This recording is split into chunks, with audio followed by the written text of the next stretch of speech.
दोस्तों, भीड़ भाड़ से अलग होकर जब भी कोई इंसान अपने साथ अकेले में समय बिताता है, तब उस व्यक्ति के दिमाग में तमाम प्रकार की चिंताएं जन्म लेने लगती हैं, क्योंकि व्यक्ति की प्रवृत्ति ही ऐसी है कि वो ज्यादातर नकारात्मक ही सोचता है। अपने लक्ष्य को कैसे प्राप्त किया जाए, ये सोचने की बजाय वो ये सोचता है कि अगर लक्ष्य पूरा नहीं हुआ तो मैं क्या करूंगा।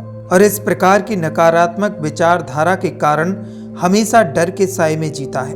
यदि पूरी बुद्धिमानी और सजगता के साथ इस डर को समझा जाए तो यही डर इंसान के पतन का कारण बनता है। ऐसा व्यक्ति जो खुद पर संदेह करता है, खुद पर संदेह करता है, वो व्यक्ति आखिर कैसे सफल हो सकता है। लेकिन बुद्धिमानी से अगर इस डर का उपयोग किया जाए तो यही डर उस व्यक्ति की सबसे बड़ी ताकत बन जाता है। यदि एक बार भी उसने खुद पर विश्वास किया होता तो उसे मालूम होता है कि इस डर में ही उसकी ताकत का रहस्य छिपा हुआ है। एक बार की बात है, महात्मा गौतम बुद्ध और एक लकड़हारा एक जंगल से होकर गुजर रहे थे। तभी लकड़हारे ने महात्मा से कहा, हे सन्यासी, मैं आपका एक प्रवचन सुन रहा था जिसमें आप कह रहे थे कि डर में ताकत होती है, लेकिन डर तो आदमी को कमजोर बनाता है, उसे तो अपना डर दूर करना चाहिए। तभी लकड़हारे को एक शेर की दहाड़ सुनाई दी। शेर की दहाड़ को सुनकर लकड़हारा बुरी तरह से घबरा गया। लकड़हारे को जंगल से आती एक एक आहट साफ सुनाई दे रही थी। लकड़हारे के कदम वहीं थम गए। लकड़हारा कुछ बोल भी नहीं पा रहा था, क्योंकि उसे पता था कि थोड़ी सी भी हरकत उसकी जान ले सकती है। लकड़हारे का दिल तेज तेज धड़क रहा था, लेकिन वो अपनी सांसों पर काबू पाने का प्रयास कर रहा था। कुछ देर बाद जब शेर की दहाड़ सुनाई देना बंद हो गई, तब महात्मा गौतम बुद्ध ने कहा, हे लकड़हारे, अभी जब तुम डरे हुए थे तब तुम्हारे शरीर का रोम रोम जाग गया था। जंगल से आ रही छोटी से छोटी आहट पर भी तुम्हारा ध्यान लगा हुआ था। इस प्रकार अपने मन के डर के कारण ही तुम होश में आ पाए, तुम पूरा ध्यान लगा पाए। इससे पहले जब तक तुम्हें शेर की दहाड़ सुनाई नहीं दी थी, तब तक तुम अपने विचारों में खोए हुए थे। लेकिन जैसे ही तुम्हें शेर की दहाड़ सुनाई दी, वैसे ही तुम्हारे सारे विचार गायब हो गए और तुम वर्तमान में उपस्थित हो गए। यदि तुम्हें अभी शेर से बचकर भागना होता या फिर उससे लड़ना होता तो तुम्हें अपने शरीर की वो क्षमता देखने को मिलती जो आज तक जीवन में तुमने खुद भी महसूस नहीं की होगी। यदि कोई कुत्ता तुम्हारे पीछे दौड़ता है, उस समय तुम्हारी जो रफ्तार होती है वो तुम्हारी आम जिंदगी से कहीं ज्यादा होती है। साधारण जीवन में तुम इतनी तेज नहीं दौड़ पाओगे जितना एक कुत्ते के सामने दौड़ पाओगे। ये ताकत, ये क्षमता हमें तभी देखने को मिलती है जब हमारा मन डरा हुआ होता है। किसी भी डरावनी स्थिति में हमारा मस्तिष्क और हमारा शरीर अपने उच्चतम श्रेणी में काम करता है।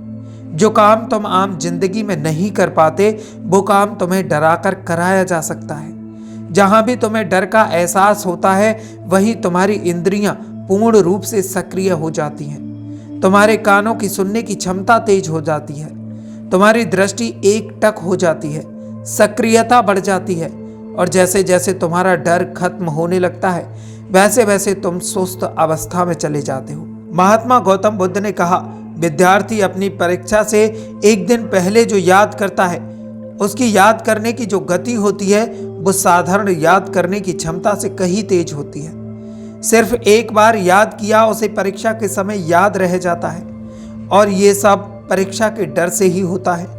इसलिए डर को दूर करने की जगह इंसान को ये सोचना चाहिए कि वो अपने डर को ताकत कैसे बना सकता है। जिस प्रकार सुख और दुख, प्रकाश और अंधेरा एक ही सिक्के के दो पहलू होते हैं, इसी प्रकार डर और ताकत भी एक ही सिक्के के दो पहलू होते हैं। जिस प्रकार रोशनी के बिना अंधेरा पूर्ण नहीं होता, सुख के बिना दुख पूर्ण नहीं होता, इसी प्रकार डर के बिना ताकत का भी कोई महत्व नहीं। लकड़हारा महात्मा गौतम बुद्ध के ज्ञान से बहुत प्रभावित हुआ और उनके चरणों में सर झुकाते हुए बोला, हे महात्मा, अंधेरे को तो दिया जलाकर रोशनी से भरा जा सकता है, लेकिन अपने डर को ताकत में कैसे बदले।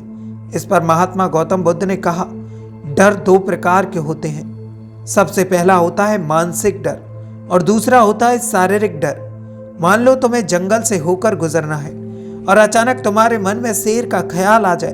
अभी तक प्रत्यक्ष रूप से शेर तुम्हारे सामने नहीं आया है, न ही उसकी दहाड़ सुनाई दी है, मतलब दूर दूर तक कोई अंदेशा नहीं है कि जंगल में शेर मौजूद है, लेकिन शेर का ख्याल आने से तुम्हारे मन में डर ने अपना घर बना लिया।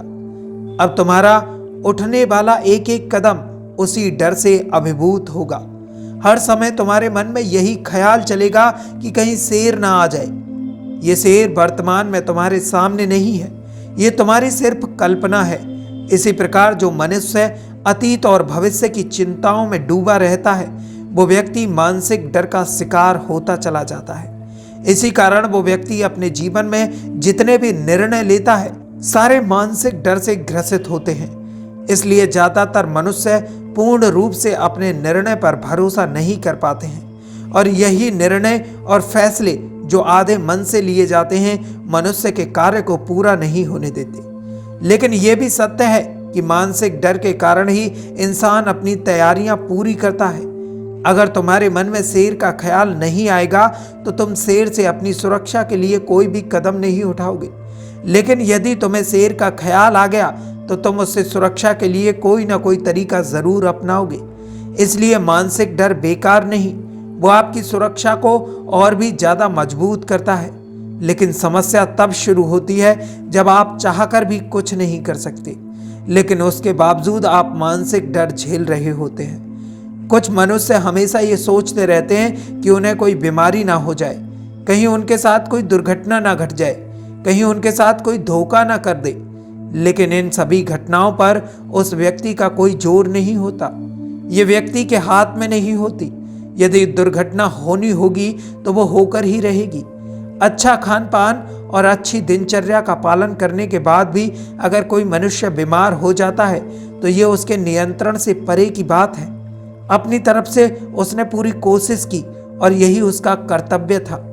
जो इंसान सिर्फ ये सोचता है कि कांटे केवल दर्द देने के लिए बने हैं, वो व्यक्ति ये भूल जाता है कि कांटे ही फूलों की रक्षा करते हैं।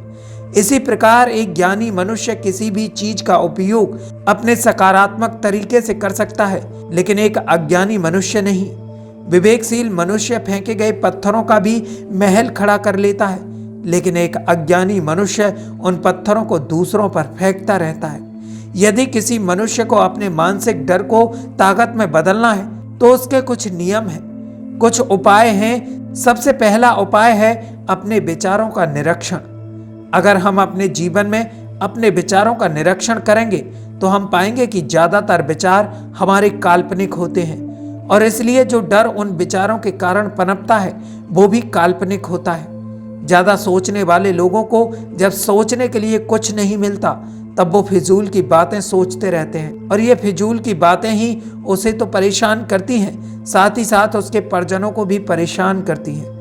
इसलिए ज्यादा सोचने वाले मनुष्य को ये समझना चाहिए मन में उठ रहे तमाम विचारों में से कौन से बेकार विचार हैं और कौन से सार्थक विचार हैं। उन्हें गहराई से सोचने का प्रयास करो, तभी तुम्हारी समस्याओं के, तुम्हारी उलझनों के उपाय निकलेंगे।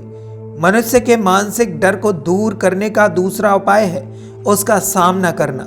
इसका मतलब ये नहीं है कि तुम शेर के सामने जाकर खड़े हो जाओ, बल्कि इसका मतलब यह है कि तुम पूर्ण सुरक्षा के साथ जंगल में जा रहे हो। यदि जंगल में जाना बहुत आवश्यक है तो तुम शेर के डर से अपने घर पर नहीं बैठ सकते। इसी प्रकार मनुष्य के जीवन में बहुत सारे डर होते हैं, जैसे कि परीक्षा का डर, लक्ष्य न पाने का डर, झूठ बोलने का डर, सच के बारे में मालूम चल जाने का डर। लेकिन जैसे जैसे समय के साथ इन डरों का सामना किया जाता है, वैसे वैसे ये डर मनुष्य के जीवन से दूर होते चले जाते हैं। यदि तुम इनसे बचने का प्रयास करते हो तो ये जीवन भर तुम्हें सताते रहेंगे। ये तभी दूर हो सकते हैं जब तुम इनका सामना करोगे।